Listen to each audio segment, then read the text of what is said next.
Bismillah abi walibni warahil kudus al ilahul wahid, demi nama Bapa, Putra dan Rohul Kudus, ketiganya yang esa. Shalom sahabat yang dikasih oleh Tuhan.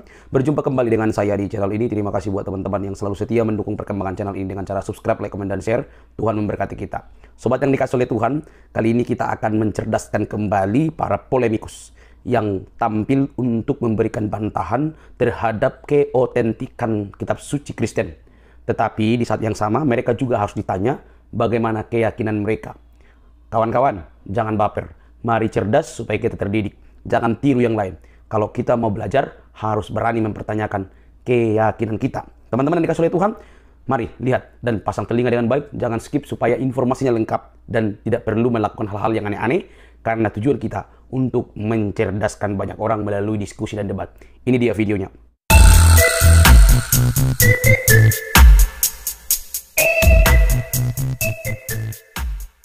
Kekuatan yang mampu kemudian merobohkan Al-Quranul Karim. Demikian. Jadi kau bilang Al-Quran mujizat ya. Oh itu Al-Quran mujizat ya, karangan Muhammad itu termasuk kategori mujizat. Mujizat lah. Orang nggak bisa baca, nggak bisa nulis kok tiba-tiba bisa membuat Al-Quran, itu kan mujizat itu. Bukan hanya sekedar itu, Bung. Mari kita lihat apa yang diterangkan. Tapi mari kita bisa membuat Al-Quran, mujizat itu luar biasa. Mari kita lihat, mari kita buktikan satu data ya. Mari kita buktikan satu data. Al-Quran 1400 tahun silam menerangkan begini. Dengarkan saya supaya Anda bisa memahami. Walakad katabna fiz zubur. Dengar. 1400. Al-Quran itu sudah ada sebelum Adam itu. Jangan. Walakad katabna fiz zabur min ba'di dzikr annal arda yadisuha ibadiyas sholihin. 1400 tahun silam Al-Quran disampaikan oleh baginda Rasulullah Muhammad SAW. Apa yang dikatakan? Dan sungguh telah kami tulis di dalam Mazmur bahwa bumi ini akan diwarisi oleh hamba-hambaku yang saleh. Dari mana Rasulullah Muhammad SAW ini tahu? Kalau di dalam Mazmur ada tulisan ini, bahwa bumi ini akan diwarisi oleh hamba-hambaku yang saleh. Dari mana beliau tahu? Kalau ini bukan mujizat. Waraka kan punya kitabnya. Ngapain dia mesti bingung? Ini orang nyambung ini banyak. Ya, beliau memang penghujat. Dan gini. Oke.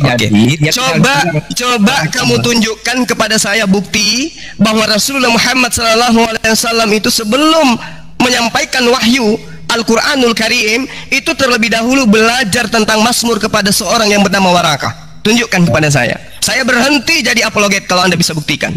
Ya jelas di Fusilat 41 ayat 3 itu sudah dijelaskan saat baca. Fusilat ayat berapa? Fusilat 41 ayat 1. Hamim. Arti terus Hamim tahu nggak kau arti Hamim? Kenapa? Tahu, ya? Enggak, saya nggak tahu. Iya, karena hanya Allah yang tahu. Ya. Hanya Allah yang tahu. Hamim itu bersumber dari Alkitab. Dari kitab sebelumnya. Kemudian apa itu? Ayat tunggu. Kalau Anda mengatakan dari kitab sebelumnya, itu di mana tertulis Hamim di kitab sebelumnya? Hamim itu artinya bersumber dari kitab sebelumnya. Jangan kau. Dari mana Anda bisa tahu? Dari mana? Coba. Huruf H itu dengan tanda kasrah, fathah, dengan mim dan fathah, kasrah, itu dari mana Anda sampaikan bahwa itu artinya adalah kitab sebelumnya? Coba. Dudukkan perkara sesuai dengan kaidah bahasa. Nabi. Jadi apa? Saya tahu, saya kan nabi. Ya enggak, jelaskan kepada saya. Jelaskan kepada saya. Nabi. Saya bukan nabi. Anda nabi kan? Nah. Anda nabi kan? Iya. Oke. Sebagaimana nabi bisa kemudian menjelaskan ini berdasarkan disiplin ilmu nahwu, sharaf. Silakan. Ya, enggak ada disiplin ilmu di sini. Kalau Tuhan sudah memberikan izin kepada saya dengan penglihatan saya potong sebentar Bang Cuma, yang saya rasa cuma ngadepin orang seperti ini Bang Cuma. Mending ganti ini aja lagi mabuk kecuali.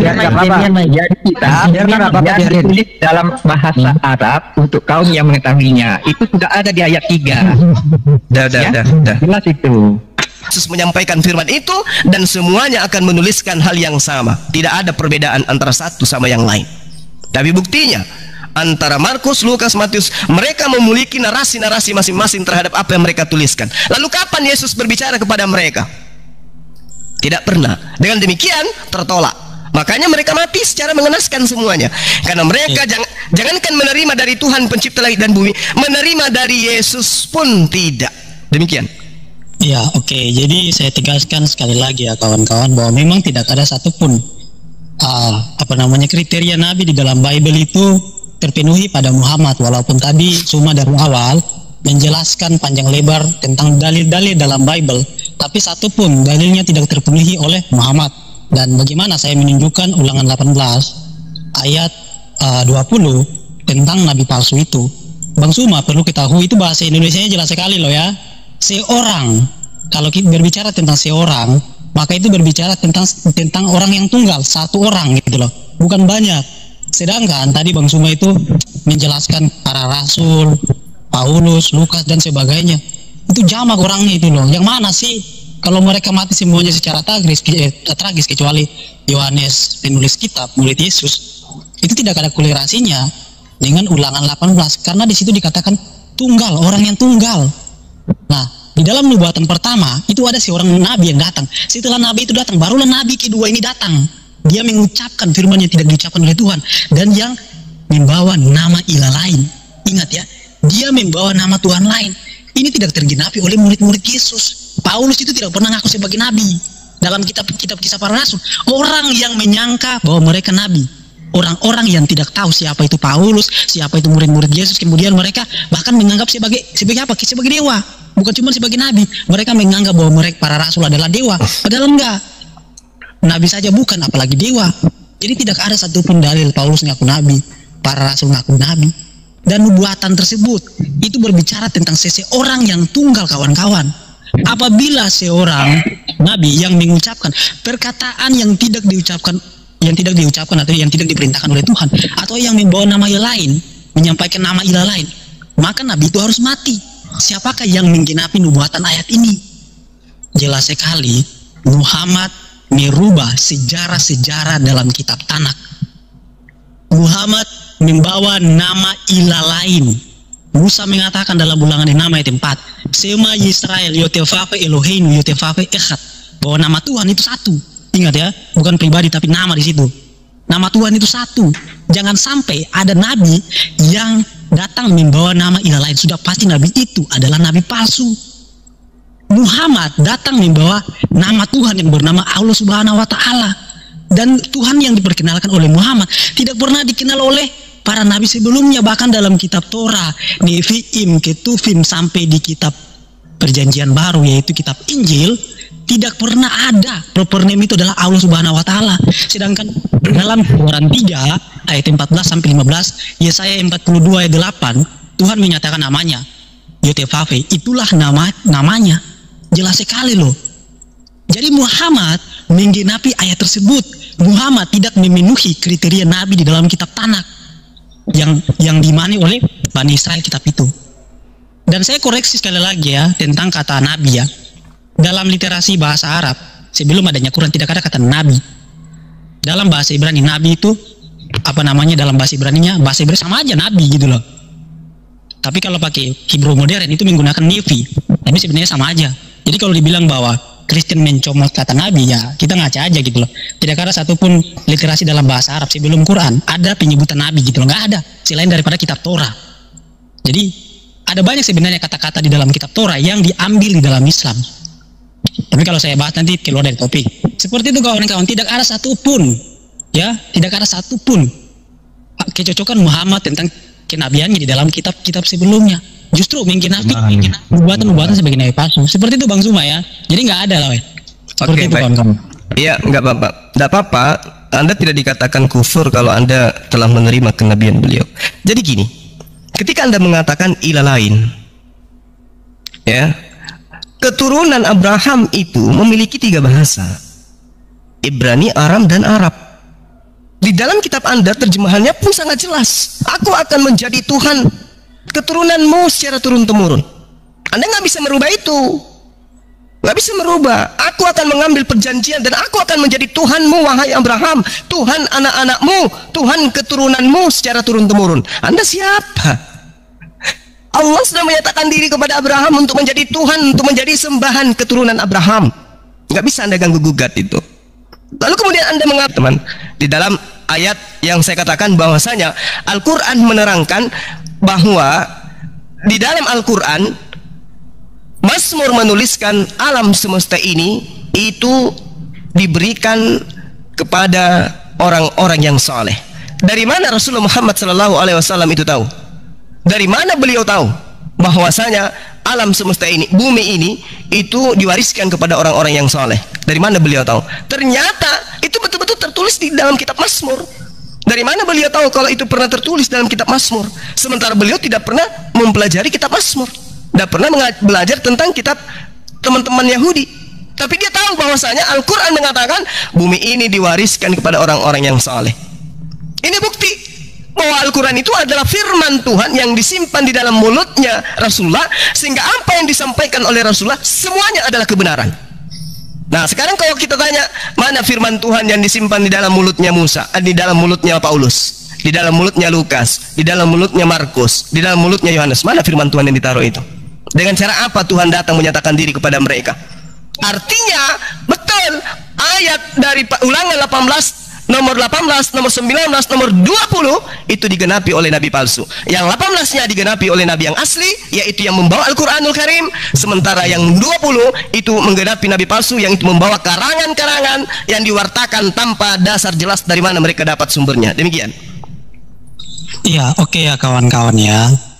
Jadi gini, tanggapan Suma ini justru dia tidak bisa membantah bahwa ternyata Tuhan yang disembah oleh Bani Israel itu berbeda dengan Tuhan yang disembah oleh umat Islam. Kalau soal penjelasanmu yang mengenai El-Olam, Elohim, Adonai, Hasem, saya nggak membahas generic name.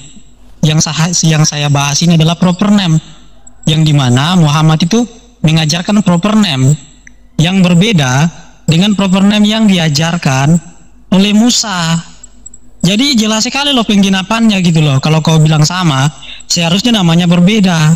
Yang bilang bahwa nama Tuhan itu Echad, itu bukan saya loh. Ulangan 6 ayat 4, perkataan Musa itu, bahwa Sema Yisrael, Yutefave Eloheinu Yutefave Echad.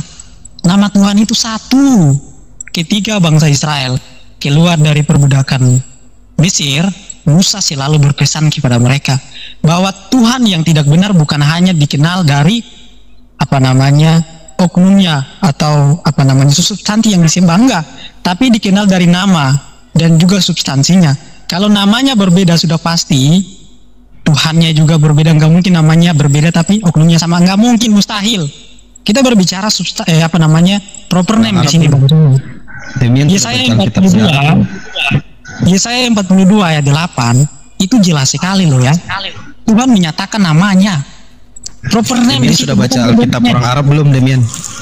Sebentar dulu bro, ini waktu saya. Di situ Allah loh. Enggak, maksudnya biar Demian enggak salah paham. Saya ngomongnya. Kan tadi Bang Suma ngomong saya supaya gini loh, supaya ada datanya. Nanti aja Bang, nanti aja saya akan debat dengan Anda soalnya. Coba tunjukin data bahwa nama Tuhan itu cuman satu datanya. Loh, saya pakai data Ulangan 6 ayat 4. Itu kan datanya. Ini Ulangan 6 ayat 4 di Arab itu apa? Itu terjemahan Bang. Dalam terjemahan, kalau dalam terjemahan gereja Koptik itu tidak menggunakan kata Allah. Dalam terjemahan Yahudi ke dalam bahasa Arab, mereka menerjemahkan seluruh kata Elohim dan kata Adonai diterjemahkan menjadi Allah. Berarti Elai salah ya, Demian? Elai salah ya? Berarti Elai salah begitu menerjemahkan. Ini diskusi saya sama siapa sih? Kok terguncang ya gitu loh? Enggak, biar datanya kita jelas. Loh, saya ngomong bahasa Arab, saya ngomong kitab saya dalam bahasa Ibrani. Kenapa harus terguncang? Kamu bikin klaim tidak ada nama Allah itu kan? Buka Ulangan 6 ayat 4. Buka Ulangan. Kamu kan bikin klaim bahwa Allah itu bukan, tidak ada itu dalam ini. Nah, Kristen Arab pakai bahasa apa itu? Proper name loh Pak, proper name. Iya, YHWH mereka pakai Allah. Proper name. Ada nggak literasi yang terjemahkan proper name? Buka kamus Al-Muqaddas coba. Buka, silakan dibuka. Loh, Anda yang mau baca kan? Anda buka coba. Loh, siapa yang bawa bahasa Arab? Kau yang bawa bahasa Arab, kenapa saya harus tunjukin? Nah, kamu kan bikin klaim tadi, penonton dengar semua ini. Saya coba kenapa kalian terguncang? Tidak, saya cuma mau memperjelas supaya penonton juga jelas gitu. Ini bukan ya udah, asumsi. nanti aja, ini waktu saya, jangan terguncang. Enggak, kita enggak terguncang. Kita mau edukasi penonton nih. Loh, saya juga edukasi, saya pakai data di sini, Pak. Nah, yang mana yang benar nih? Orang Arab apa lu? Kristen Arab apa Kristen Indonesia nih? Benar adalah kitab saya. Oh, ya udah kalau itu biar penonton jelas gitu. Berarti Kristen Arab salah gitu ya. Lanjutkan, jangan terguncang. Lanjut. Ya, jadi saya tambahkan dalilnya biar kalian bisa ngerti ya. 1 Tawarik 16 ayat 26. Ilah-ilah bangsa lain itu adalah berhala. Yang ngomong bukan saya, tapi kitab saya loh ya. Jadi, proper name yang tidak dikenal oleh bangsa-bangsa lain, nama Tuhan yang tidak dikenal oleh bangsa-bangsa lain, di luar daripada Tuhan yang diperkenalkan oleh Musa, itu adalah berhala. Tuhan-Tuhan yang disembah oleh bangsa non-Israel adalah berhala, bukan Demian yang bilang, kitab Tanak yang bilang.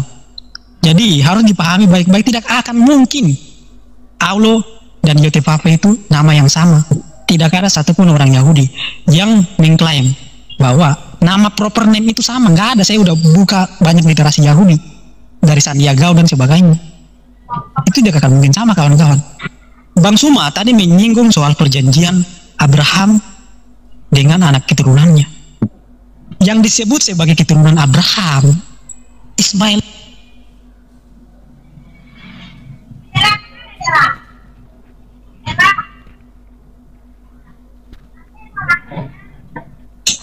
Hanya kepada Ishak. Ismail disebutkan sebagai keturunan hamba. Ingat ya baik-baik ya. Kejadian 21 ayat 12, tetapi Elohim berfirman kepada Abraham, janganlah sebal hatimu karena hal anak dan budakmu itu dalam segala perkara yang dikatakan Sarah kepadamu. Haruslah engkau mendengarkannya, sebab yang akan disebut keturunanmu ialah yang berasal dari Ishak. Ingat ya, yang disebut keturunanmu ialah yang berasal dari Ishak. Anak perjanjian itu yang sunat pada hari yang ke-8 dan yang akan menderita selama 400 tahun di Mesir. Kejadian 17 ayat 6 sampai 12. Jadi kalau kita berbicara masalah anak perjanjian dan juga keturunan Abraham, kita berbicara tentang Ishak, bukan Ismail. Ismail disebut sebagai keturunan hamba dalam Kejadian 21. Ismail disebut sebagai keturunan hamba, bukan keturunan Abraham. Tapi kalau disebut sebagai anak Abraham, nama bapaknya Ismail siapa dengan nama orang tuanya Ismail? Dan Ishak sama-sama disebut sebagai. Enggak, saya tanya lu dulu sebentar doang, aku mau pergi. Nama orang tuanya Ismail siapa?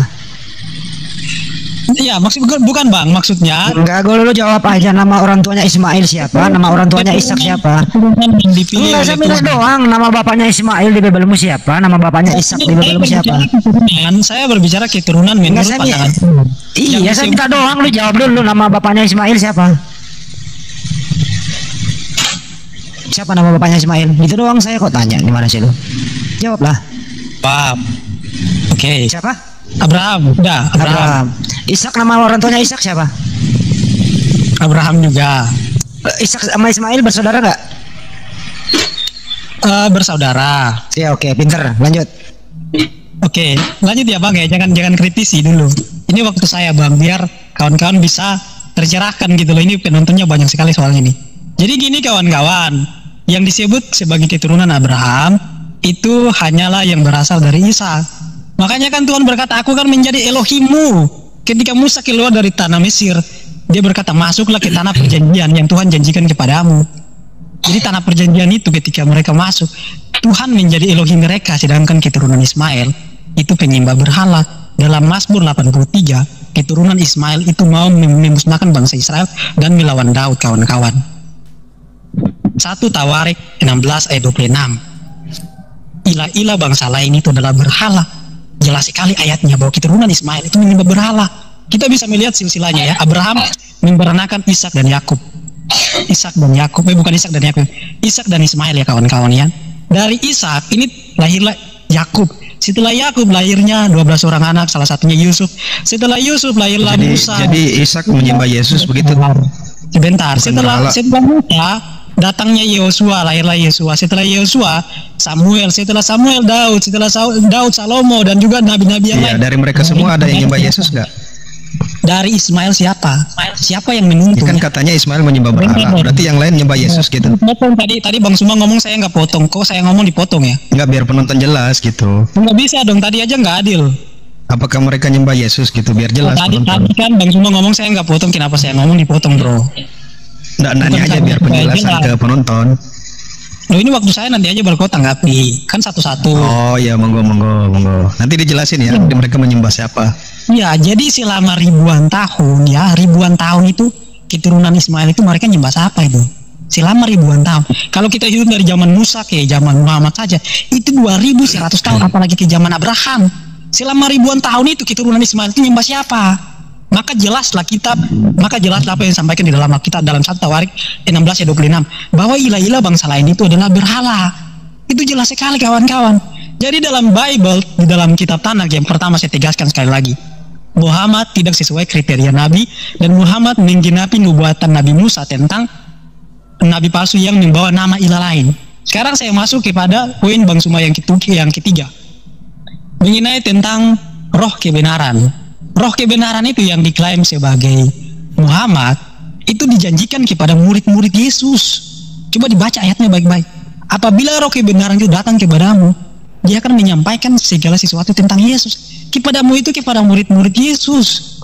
Kalau dibilang roh kebenaran itu Muhammad, berarti murid-murid Yesus sudah jadi rangka, sudah jadi tulang-tulang, menunggu 600 tahun kemudian. Yesus janji kepada murid-muridnya, kok datangnya 600 tahun kemudian gitu loh. Ini nggak masuk logika kawan-kawan. Ingat ya. Dan juga Ulangan 18 ayat 20 yang tadi Bang Suma kutip, bahasa Indonesianya sangat jelas sekali loh. Seorang nabi, kalau berbicara seorang nabi itu berbicara tentang kalimat kata yang tunggal, bukan jamak. Harus dipahami baik-baik. Dan dalam Ulangan 18 ayat 18 sama sekali tidak menggenapi Muhammad sebagai seorang nabi. Yang menggenapi Ulangan 18 ayat 18 adalah Yesus. Contoh, Yesus lahir ada pembunuhan, bayi-bayi. Musa lahir ada pembunuhan, bayi-bayi. Musa dicobai di padang gurun. Musa berpuasa 40 hari di padang gurun. Yesus dicobai di padang gurun. Yesus berpuasa di padang gurun selama 40 hari juga. Musa datang menyelamatkan bangsa Israel keluar dari tanah Mesir. Yesus datang menyelamatkan menyelamatkan dosa-dosa manusia. Musa menerima hukum Taurat. Yesus menerima hukum kasih karunia. Yohanes 1 ayat 17. Masih banyak sekali. Tapi kalau saya sebutkan, itu tidak mungkin waktu kita bakal sampai gitu loh. Jadi yang menggenapi nubuatan itu adalah Yesus. Dalam Kisah Para Rasul 3, Rasul Petrus mengatakan bahwa ayat itu kepada Yesus Kristus. Jadi Yesus Kristus itu adalah imam, dia adalah nevi, dia adalah kohen, dia adalah rabi dan sebagainya. Gelar-gelar itu disematkan kepada Yesus Kristus, bahwa dia adalah nevi yang sempurna, imam yang sempurna, rabi yang sempurna. Tidak ada yang sempurna lebih daripada dia. Makanya Yesus berkata, jangan kamu menyebut siapapun pemimpin di dunia ini, karena hanya satu pemimpinmu, yaitu Mesias. Bukan nabi terakhir, bukan Musa, bukan Daud dan nabi-nabi yang lain, tapi Hamasiah, kawan-kawan, satu-satunya pemimpin bagi manusia. Kalian ingkar ucapan-ucapan Yesus. Semua ucapan Yesus, ajaran Yesus diingkar oleh Muhammad dan juga umat Islam, karena kalian lebih mengikuti Muhammad ketimbang Yesus Kristus. Pahami baik-baik kawan-kawan, Muhammad datang membawa sejarah baru, Tuhan baru, dan ajaran baru. Bahkan dia menghalalkan hewan-hewan yang haram di dalam Tanakh, di dalam ajaran Yahudi. Imamat 11 ayat 4-6, onta dan kelinci haram. Muhammad halalkan. Muhammad makan onta dan kelinci. Jadi nabi asli, nabi yang benar, tidak mungkin membawa nama ilah lain. Kesuwen gantian Demian, gantian kesuwen. 2 menit lagi Mas, 2 menit. Buset, panjangan. Mengubah Bang Suma juga panjang. Mengubah ajaran para nabi nggak mungkin kawan-kawan, mustahil ada nabi yang penjelasan itu sih orang-orang yang disebut tadi menyembah Yesus enggak gitu. Ya, itu mau saya jawab, ini poinnya yang keempat, belum sampai itu. Monggo. Nah, terus kita masuk kepada poin Bang Suma yang terakhir ya. Jadi udah terjawab argumennya dari pertama tentang apakah Tuhan Allah itu sama seperti Tuhannya para nabi. Ternyata song ya, tidak terbukti itu, sama sekali tidak terbukti. Kalau ya. Tuhan sembahannya Abraham, Ismail, Ishak beda atau sama Demian? Satu terakhir nih. Abraham, Ismail, Ishak Tuhannya sama atau beda? Tuhannya Abraham, Ismail, Ishak beda atau sama? Nah, kalau Tuhan mereka dalam Tanakh dikatakan adalah Yod-Yah-Vah-Veh, jadi sama. Sama. Jadi Ishak juga sembahannya sama dengan ayahnya ya? Iya dong, semuanya. Oke, baik. Apakah ketiga orang ini menyembah Yesus? Kecuali Muhammad ya. Apakah ketiga orang ini menyembah Yesus? Iya dong, jelas. Buset, menyembah Yesus Abraham. Lanjut. Nanti Bang Juma terangin itu. Ya, belum. Ini kan poin yang keempat belum saya sampaikan. Makanya lanjut. Kalau kalian potong nanti lama gitu loh.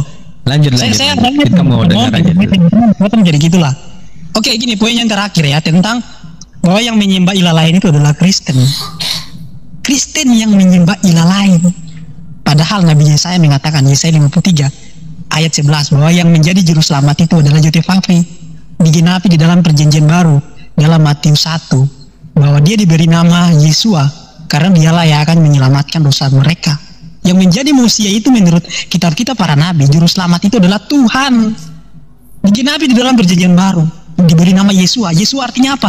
Yesua artinya Yotefafe, yang menyelamatkan. Jadi orang Kristen beriman bahwa Yesus adalah Yotefafe itu sendiri yang datang ke dunia menyelamatkan kita dari dosa. Makanya dalam Yohanes 14 ayat 7 sampai 10 Yesus mengatakan, sekiranya kamu mengenal aku, pasti kamu juga mengenal Bapakku. Sekarang kamu telah mengenal dia dan kamu telah melihat dia. Filipus nggak percaya. Filipus nanya lagi, apa jawab Yesus ayat ke-10? Tidak percayakah engkau bahwa aku di dalam Bapa dan Bapa di dalam aku? Apa yang aku katakan kepadamu tidak aku katakan dari diriku sendiri, tetapi juga Bapa yang diam di dalam aku, dialah yang melakukan pekerjaannya. Bahwa dia adalah sang firman, dan firman itu adalah Elohim itu sendiri, Tuhan itu sendiri. Jadi kami di sini tidak menyembah ilah lain. Para nabi sudah menubuatkan bahwa Mesias itu adalah El Gibor, Elohim yang perkasa. Dikatakan bahwa dia adalah Bapa yang kekal, Raja damai. Jadi kami mengimani apa yang telah ada dan sudah dinubuatkan oleh para nabi. Kami tidak mengimani ilah lain. Para nabi menyampaikan Mesias itu Tuhan. Kami mengimani itu, sedangkan kalian mengimani apa yang bukan berasal dari para nabi, tapi apa yang berasal dari Muhammad. Makanya kalian menyembah ilah lain. Kalau kami menyembah Yotefafe yang menyelamatkan kami, sedangkan kalian menyembah ilah lain. Jelas sekali kawan-kawan. Jadi bertobatlah sebelum terlambat. Jangan sampai kalian masuk ke dalam neraka. Yesus bukan. Yotefafe sama dengan Tuhan. Dan nama Tuhan itu adalah Allah yang Maha Suci lagi Maha Tinggi. Makanya dia mengatakan, aku menyatakan diri kepada Abraham, Ishak dan Yakub, tapi aku belum menyatakan namaku kepada mereka. Makanya orang Kristen sekarang kalau ditanya siapa nama Tuhannya Israel, Yesus. Kan lucu, menggelikan. Sementara ketika Anda melihat terjemahan kitabnya Bani Israel praktisi Judaism hari ini diterjemahkan ke dalam bahasa Arab, rabi mana yang kemudian menolak Yotefafe sama dengan Allah? Rabi mana? Tunjukkan kepada saya.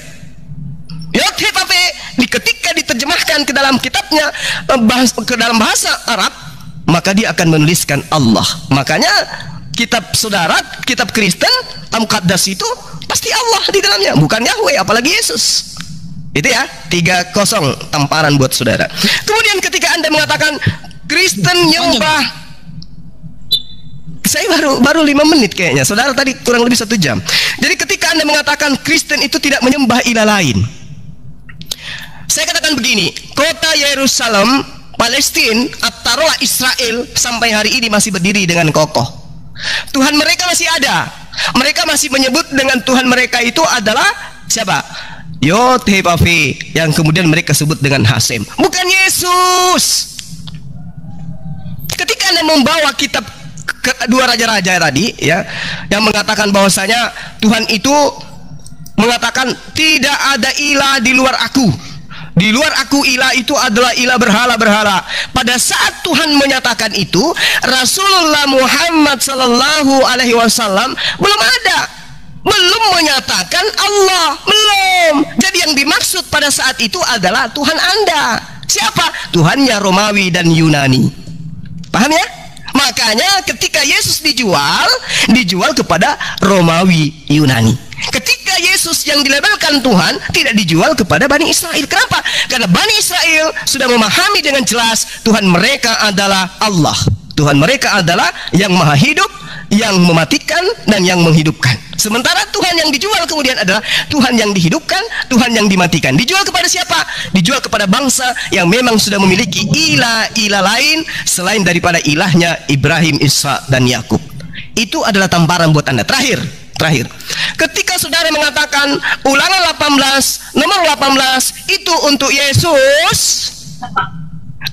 saya tertawa. Artinya itu nggak ada korelasi dengan Islam. Mau dia Yesus, mau dia Rasulullah Muhammad SAW, nggak peduli kami, nggak peduli, nggak ada urusan. Loh, kami tidak mengimani kitab Anda sebagai firman Tuhan kok. Dan yang kedua, kami menabikan Rasulullah Muhammad SAW bukan berdasarkan kitab kalian kok. Tetapi yang Anda harus sadari di sini, ketika Anda mengatakan Ulangan 18 nomor 18 itu untuk Yesus, maka dengan kata lain Anda mengatakan nabi palsu itu adalah Lukas, Markus, Matius, Yohanes, dan Paulus. 5 orang ini adalah nabi palsu karena ternyata Ulangan 18:18 untuk Yesus, bukan untuk penulis-penulis kitab saudara. Berkaitan dengan Al-Quran, saya tantang Anda membuktikan Al-Quran itu bukan firman Tuhan. Tapi kalau kitab 5 orang ini, saya bisa buktikan dalam 1 detik, hitungan detik, saya bisa buktikan bahwa kitab mereka itu bukan firman Tuhan. Demikian, silakan. Oke, saya tanggapi ya. Mudah-mudahan para narasumber di sini nggak memotong ya, mudah-mudahan ya. Jangan terguncang kawan-kawan. Gini loh. Jadi patokan cuma itu tentang kebenaran itu Quran itu betul sekali gitu loh. Karena kalau dia balik ke kitab Torah, kitab Injil, justru dia ketampar gitu loh. Makanya dia nggak bisa mencari kebenaran di situ. Jadinya balik kepada iman secara internal. Ingat ya, iman secara internal bukan secara eksternal. Segala klaim-klaim di dalam Quran itu dipatahkan. Muhammad tidak terpenuhi sebagai nabi, kemudian Muhammad membawa nama ilah lain, dan merubah seluruh ajaran-ajaran para nabi dan kitab sejarah-sejarah para nabi. Itulah kenapa Bang Suma selalu mengatakan, kami tidak mengimani kitab kalian mau menyampaikan apa ke, kami mengimani Quran gitu kan, karena Quran itu adalah kebenaran bagi kalian. Kalau kalian ke Torah kitampar gitu, ke Injil kitampar gitu kan. Jadi balik lagi kepada kebenaran secara internal. Itu yang pertama. Saya tanggapi ya pernyataan Bang Suma. Bang Suma dengan jelas mengutip kitab Yesaya bahwa yang menyelamatkan itu adalah Tuhan.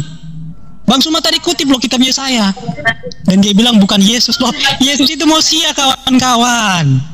Ya, dalam Matius 1, ia akan diberikan nama Yesua, YTVP, yang menyelamatkan. Karena dialah yang menyelamatkan umatnya dari dosa mereka. Kalau kalimatnya seperti itu, maka Yesus itu siapa? Yesaya mengatakan, yang menjadi Mesia bagi dosa-dosa manusia adalah Tuhan. Kalau orang Kristen beriman kepada Yesus sebagai Mesia, tidak mungkin orang Kristen menolak juga bahwa dia adalah Tuhan. Dalam Yesaya 53 ayat 10 dikatakan, apabila ia menyerahkan nyawanya sebagai korban penebus salah, ia melihat keturunannya, usianya akan lanjut. Isa menggenapi nubuatan ini enggak? Isa tidak menggenapi nubuatan ini, karena Muhammad menceritakan Isa yang berbeda dengan Mesias. Isa Al-Masih tidak memenuhi kriteria Mesias yang dijanjikan oleh para nabi. Bahwa Mesias itu dia datang untuk menebus dosa. Kata siapa? Kata Nabi Yesaya. Bahwa Tuhan itu penyelamat, dan Mesias itu dia datang untuk menyelamatkan manusia dari dosa. Jadi kawan-kawan, orang Kristen itu tidak mungkin menolak Yesus ada YTVP, karena para nabi mengatakan yang menjadi juru selamat itu adalah Tuhan itu sendiri. Itu yang pertama ya. Kemudian poin Bang Suma yang kedua, bahwa Yahudi itu tidak mengimani Yesus. Loh, dalam kitab Nabi Yesaya 53 ayat 4 dan seterusnya sudah dikatakan bahwa Yahudi akan menolak Mesias. Jadi itu tergenapi. Artinya iman kami ini betul. Ketika Mesias datang, Yahudi menjadi tersesat. Apa yang Nabi Yesaya katakan tentang orang Yahudi? Kita sekalian sesat seperti domba.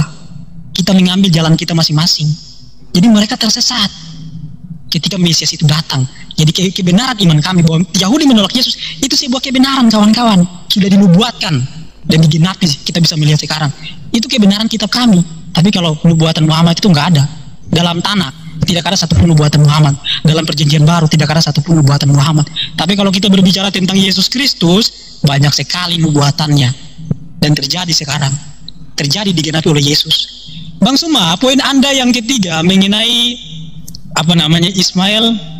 Tuhan menyatakan diri kepada keturunan Ismail pada zaman Muhammad, ya kan? Saya mau katakan begini loh, Mazmur Daud, Mazmur 147 ayat 19 sampai 20 dikatakan. Ingat ya, pahami baik-baik. Tuhan tidak menurunkan firman-Nya kepada bangsa-bangsa lain. Ketetapan-ketetapannya, hukum-hukumnya tidak dia turunkan kepada bangsa lain, Bang Suma. Jadi kalau ada nabi yang datang dari bangsa non-Yahudi, bahwa hukum, bahwa firman sudah pasti itu adalah nabi palsu. Karena Mazmur Daud mengatakan Tuhan itu tidak menurunkan firman dan hukumnya kepada bangsa lain selain daripada bangsa Yakub. Bahkan ya, dalam Perjanjian Baru Yohanes 4, Yesus mengatakan apa? Keselamatan itu berasal dari bangsa Yahudi, bukan bangsa Arab. Jadi tergenapi itu Muhammad sebagai nabi palsu, mau dari Perjanjian Lama maupun Perjanjian Baru. Poin yang keempat, Bang Suma, saya patahkan semua argumenmu tentang Ismail disebut sebagai keturunan Abraham. Lu tunjukin bahasa Ibrani kata per kata di sini. Saya bisa berbahasa Ibrani. Kalau kita mau Pahami ya, naskah dalam bahasa Ibrani. Kejadian 21 ayat 13, Bang semua baca sendiri loh. Tetapi keturunan dari hambamu, ini bahasa Indonesianya apa kurang jelas ya? Dia kutip loh, dia bilang ini ayatnya keturunan Abraham. Loh, ayatnya Kejadian 21 ayat 13 kalimat bahasa Indonesia jelas gitu loh. Jadi bahasa Indonesia aja nggak ngerti apalagi bahasa Ibrani. Tetapi keturunan dari hambamu itu juga akan kubuat menjadi suatu bangsa karena ia pun anakmu. Tetapi keturunan hambamu, ini jelas sekali loh bahasa Indonesia, hamba, keturunan hamba. Pahami baik-baik loh. Jadi jangan klaim-klaim kawan-kawan. Masa mengutip dalil tapi nggak bisa mengerti bahasa Indonesianya. Itu jelas sekali bahasa Indonesianya. Jadi yang disebut sebagai keturunan Abraham itu hanyalah Ishak. Nih saya kasih dalilnya, biar kalian nggak boleh dibohong. Ismail Ishak. Kejadian 17 ayat 21, tetapi perjanjianku akan kuadakan dengan Ishak yang akan dilahirkan Sarah bagimu tahun yang akan datang. Waktu seperti itu juga sebentar bro, jangan tunjang sebentar. Ini Berashit 21 ayat 13 di mana kata Evet di sini. Ya tunggu dulu, baru kalian ada waktu untuk menanggapi. Ini waktu saya tadi kan sudah saya bilang, saya selesai berbicara, baru kalian boleh menanggapi, jangan terguncang lah kawan-kawan. Jadi mari dipahami baik-baik ya. Ya kan kata keturunannya bro, keturunan. Tapi di situ narasinya jelas. Dibaca aja kalau nggak percaya. Mau dari bahasa Ibrani, bahasa Inggris dan bahasa-bahasa lainnya jelas sekali bahasanya. Yaitu poin yang ketiga ya. Terus kemudian poin yang keempat tentang pelafalan kitab Torah dan juga di manakah kitab Torah Musa itu. Kalian itu orang Islam. Kalian tidak tahu tentang Torah. Yang tahu tentang Torah itu adalah bangsa Yahudi. Dalam sejarah Yahudi, Musa itu dia menyampaikan Torah lisan. Kalau lu nggak percaya, kalau saya screen ini nggak bisa screen. Kalau di Zoom saya udah screen buat kau. Dalam Mishnah Torah, dalam apa ya? Dalam Mishnah, di situ dijelaskan pelafalan Torah dari zaman Musa sampai di zaman Yesus. Makanya ada Septuaginta di abad ketiga sebelum Masehi. Torah mana yang mereka terjemahkan Torah lisan sejak zaman Musa itu. Musa menyampaikan kepada Yosua, Yosua menyampaikan kepada contohnya Eli menyampaikan kepada Samuel menyampaikan kepada Daud. Silsilahnya jelas kawan-kawan. Kalau nggak percaya kalian buka Mishnah Sefaria ada itu, buka aja. Jadi pelafalan Torah itu ada dua. Ada Torah lisan dan juga Torah yang ditulis oleh Musa. Yaitu 2 loh batu itu, 10 hukum. 10 hukum ini dia tulis di banyak batu kemudian dia bagikan kepada 12 suku. Dalam Mishnah Torah itu sudah dijelaskan. Jadi kalau Bang semua menanyakan mana Torahnya, pelafalannya bagaimana, lebih lengkap daripada pelafalan hadis kawan-kawan. Kalau Quran tidak tahu tentang Torah yang diturunkan kepada Musa, tidak ada. Injil yang diturunkan kepada Isa itu nggak ada. Zabur yang diturunkan kepada Daud itu nggak ada silsilah pelafalannya sehingga membenarkan Quran. Karena Quran itu berdiri sendiri, tidak ada pelafalan Torah, tidak ada pelafalan Zabur, tidak ada tentang Injil, nggak ada. Tapi kalau kami misalkan tentang kitab-kitab para nabi, kitab-kitab Perjanjian Baru, Matius, Markus, Lukas dan Yohanes, ada bapak-bapak gereja misalkan, ada Rasul Yohanes dia punya murid namanya Polikarpus. Polikarpus dia punya murid namanya Irenaeus dia punya murid namanya Hippolytus. Dan dalam buku-buku para murid-murid itu mereka menuliskan tentang penulisan daripada Perjanjian Baru. Itu luar biasa, sama seperti Perjanjian Lama. Jadi kalau kau mau menanyakan tentang kitab kami, tentang keabsahannya, itu sangat jauh dengan kitabmu, karena Quran tidak bisa menunjukkan apa pelafalan Torah dari zaman Musa sampai zaman Muhammad, nggak ada. Jadi jangan pakai standar ganda di sini. Dan poin yang kelima mengenai bahwa Tuhan yang benar itu adalah Allah, dan Tuhan itu belum menyatakan, dan Tuhan Yotevave itu kata Bang Suma itu setara dengan Tuhan gitu loh. Padahal dia cuma baca terjemahan dalam LAI bahwa Yotevave di dalam bahasa Indonesia ditulis huruf besar semua. Kata Tuhan di dalam LAI, Lembaga Alkitab Indonesia, itu tidak menerjemahkan nama Tuhan. Kata Tuhan huruf besar semua di situ, itu kata ganti dari Adonai. Dalam kamus LAI pun sudah dijelaskan seperti itu. Jadi ada patokannya itu loh. Nah dalam bahasa Ibraninya jelas bahwa Tuhan belum menyatakan namanya itu secara face to face kepada Abraham, kepada Ishak dan kepada Yakub. Tetapi di zaman Musa barulah dia menyatakan namanya secara face to face, secara berfirman kepada Musa. Jadi dia menyatakan dalam Keluaran 14, 15 sampai 16. Dia menyatakan namanya itu Yotevave, dan itulah sebutannya turun temurun sampai selama-lamanya kawan-kawan. Jadi gak mungkin ada nama Tuhan yang berbeda. Begitu pun Yesaya 43 atau 42 ya kalau saya nggak salah ya. Ayat 8. Ingat baik-baik ya. Aku Yotevave, itulah namaku. Ani Yehova, Ani Yotevave dalam bahasa Ibraninya. Jelas loh, proper name, bukan generic name. Bahasa Ibrani itu loh bro. Jadi kalau kau masih mengatakan bahwa Yotevave itu setara dengan apa namanya Tuhan, ilah dan sebagainya, itu klaim. Saya pakai bahasa asli, sedangkan kau hanya menjelaskan bahasa Indonesia, hanya menjelaskan terjemahan. Jadi jelas sekali tergenapi seluruh nubuatan di dalam kitab Perjanjian Lama bahwa Muhammad itu yang pertama, saya tegaskan sekali lagi, membawa ilah lain. Yang pertama, yang kedua, membuat ajaran baru. Yang ketiga, merubah sejarah-sejarah para nabi.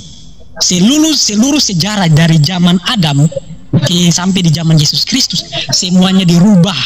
Adam diciptakan di sorga, Tanakh mengatakan Adam diciptakan di bumi, Injil mengatakan Yesus tidak berbicara waktu lahir, Quran mengatakan Isa bicara waktu lahir, Quran mengatakan Maryam gak punya suami, Injil mengatakan Maria punya suami. Banyak sekali kawan-kawan. Ibrahim ke Arab Saudi, Tanakh mengatakan Ismail dan Hagar tinggalnya di Kades dan Beret, wilayah bagian Mesir. Banyak sekali kawan-kawan sejarah dan ajaran dan Tuhan yang dibawakan oleh Muhammad yang berbeda. Jadi tergenapi kawan-kawan, tergenapi bahwa kalian itu tersesat. Kalian mengikuti nabi lain dan ilah lain. Saya bawakan dalilnya tadi, 1 Tawarik 16 ayat 26. Ilah-ilah bangsa lain itu adalah berhala. Jadi bertobatlah, carilah bangsa yang mengenal Tuhan, maka kamu pun akan dibenarkan. Kalau kau mencari Tuhan dari bangsa yang sesat, maka kamu pun tersesat. Orang buta tidak bisa menuntun orang buta, sebab keduanya akan masuk ke dalam jurang. Kalau kau punya sahabat buta, kau buta, sama-sama dituntun, masuk jurang kalian. Yesus dan Nabi Daud sudah mengatakan, kebenaran, keselamatan itu hanya berasal dari bangsa Yahudi, bukan bangsa Goyim yang tidak mengenal Tuhan, yang selama ribuan tahun menyembah berhala, yang selama ribuan tahun melawan para nabi, dan juga merebut tanah-tanah para nabi. Kalau Tuhannya sama, tidak mungkin merebut tanah yang dijanjikan oleh Tuhan kepada keturunan Abraham, yaitu Ishak, yang keturunannya diperbudak selama 400 tahun di tanah Mesir. Tidak mungkin kalau Tuhannya sama. Banyak sekali yang bisa kusampaikan kepada kalian, tetapi kita punya waktu yang terbatas. Tapi intinya bahwa kalian harus bertobat kawan-kawan, jangan sampai terlambat. Itu mungkin dari saya tanggapannya. Terima kasih ya. Oke, jadi kita Baik teman-teman yang dikasih oleh Tuhan, kita sudah mendengarkan dari awal hingga akhir. Terpujilah nama Tuhan kalau diberikan hikmat dan pengertian kepada setiap apologetik Kristen untuk menyampaikan fakta dari kebenaran. Saudaraku, yang terpenting dari sebuah pelayanan adalah Injil diberitakan. Orang yang menyalahpahami tentang Kristus itu sudah terjadi dari sejak dahulu. Orang yang tidak suka terhadap Kristus sudah terjadi sejak dahulu. Bahkan orang yang ingin menyesatkan kitab suci Kristen itu pun sudah terjadi sejak dahulu. Apa yang belum pernah terjadi? Tetapi apakah kebenaran Alkitab itu langsung menjadi pudar? Kita ngamuk? Enggak. Semua dapat ditangani dengan baik. Semua dapat dilawan dengan argumentasi yang hebat, ya, yang hebat.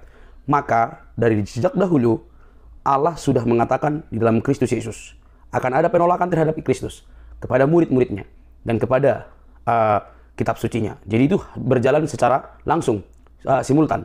Mengapa? Karena ketika kita percaya kepada Yesus, kita mempercayai kitab suci, dan di saat yang sama kita juga akan menghadapi penolakan dan dibantah, teman-teman. Oke, kalau kita mendengar dari diskusi tadi, teman-teman, ya memang kita harus akui, tidak perlu baper, tidak perlu marah, panas. Kita harus akui kita berbeda. Titik. Kita berbeda. Berbeda justru bagus. Tetapi berbeda dengan dewasa jauh lebih bagus. Tapi kalau kita berbeda lalu saling melakukan hal yang aneh-aneh, justru tidak dewasa. Nah, kita harus akui kita berbeda. Karena perbedaan itulah kita bisa saling mengajar. Kita saling mengingatkan. Kita saling menolong dan mengajar orang lain. Nah, teman-teman, sekalipun disebut agama samawi, tetapi kita tetap berbeda. Ada kesamaan nama di dalam penulisan atau nama yang dituliskan dalam kitab suci yang berbeda agama, tetapi kisah-kisah itu pun bisa berbeda. Contoh yang sangat sederhana adalah kisah Adam. Itu pun berbeda. Ya, tidak perlu saya panjang lebar bicara, coba searching bagaimana kisah Adam di dalam Kristen dan juga di dalam keyakinan lain. Pasti berbeda. Kehidupan, keselamatan, doktrinal, cara ibadah, dan lain sebagainya berbeda. Tetapi yang ditekankan dari semua itu adalah bagaimana kita mengimani keyakinan kita itu dengan baik, tetapi tidak merugikan orang lain. Nah, kita berbeda berarti dibuka ruang untuk saling memahami. Nah teman-teman yang dikasih oleh Tuhan, Alkitab yang kami percaya sekalipun dituduh macam-macam, dia akan tetap berdiri kokoh. Kebenaran itu kalau sudah sesuai dengan fakta sejarah, dia pasti tak terbantahkan. Ingat itu. Karena kitab suci orang Kristen, Injil itu bukan bentuk buku yang dituliskan, tetapi pribadi Kristus datang ke dunia, manusia, firman menjadi manusia. Maka sulit dibantah, sulit dibengkokkan. Karena yang datang itu manusia, firman menjadi manusia. Jadi tidak mungkin, sulit itu untuk dibengkokkan teman-teman. Terkecuali halusinasi gitu loh. Oh aku melihat Tuhan, aku melihat ini, ya bisa dipoles, bisa diubah. Tapi kalau pribadi Yesus yang datang, wadah cukup sudah. Tetapi kenapa kita memiliki kitab suci? Nah itu para saksi mata yang hidup bahkan bersama-sama dengan Tuhan Yesus. Bedakan itu. Mereka yang melihat bersama-sama dengan Yesus, mereka mencatat dengan baik bagaimana kisah itu dan kehidupan Yesus, maka terjadilah kitab suci bentuk buku. Dan dibukukan, dikanonkan, dan itulah yang dipercaya orang Kristen. Kesaksian itu real, tidak bisa diubah. Termasuk mulai dari kelahiran dan siapa yang mengkhianati Yesus dan juga kematian Yesus bangkit, itu real. Kalau ada pun yang menyalahpahami, biasa saja, tidak perlu panas. Dan Injil itu yang memerdekakan umat manusia, kawan-kawan. Injil itu yang memenangkan manusia, membebaskan manusia dari dosa. Oke? Jadi dari diskusi ini teman-teman kita lihat, kita hanya ingin mencerdaskan. Jadi kalau ada pun pertanyaan-pertanyaan seputar, karena ini diskusi lintas agama dan debat, wajar dong kalau bertanya tentang keyakinannya, agamanya, tanpa perlu baper. Dan puji Tuhan tidak perlu baper memang. Oke teman-teman, kalau teman-teman kepanasan, yang mudah panas skip saja ya. Tapi kalau bagi teman-teman yang mau cerdas, bersama-sama cerdas, mari kita terus dikuatkan. Injil, kebenaran itu memerdekakan setiap orang dari kebutaan dan kegelapan. Tuhan memberkati kita. Jangan lupa untuk mendukung dengan cara subscribe, like, komen, dan share. Sampai ketemu di video selanjutnya. Bye-bye.